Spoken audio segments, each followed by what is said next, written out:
Of all the figures of the Welsh Renaissance, Humphrey Llwyd is perhaps one of the most important and yet least recognised. His contribution to Welsh culture and history go far beyond the maps for which he's most famous. In addition to being a cartographer, Llwyd was a historian, a linguist, and a politician.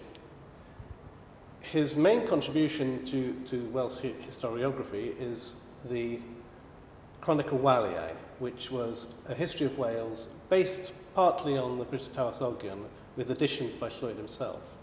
This was the first time that the history of Wales was translated into English. And in addition to this, he also created work on the history and geography of Britain, which was published through the offices of Ortelius as the Commentarioli Britannicae. Llwyd's legacy stems from the fact that his history of Wales was the standard on which all other histories of Wales were based for the next couple of hundred years.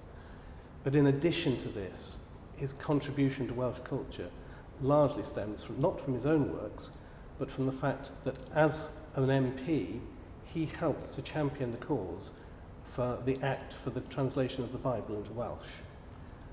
And this is one of the things that helped the Welsh language to survive over the coming centuries. And that is possibly his greatest legacy to the Welsh nation. The current exhibition, Invention of Britain, is our tribute to Humphrey Llwyd.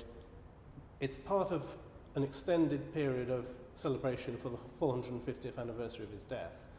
And among the events are a number of talks we've already had, and also Carto Cymru this year, which is going to focus on Humphrey Llwyd's work, and that's on May the 31st. The exhibition itself continues to June the 29th, so do come along and take a look at it.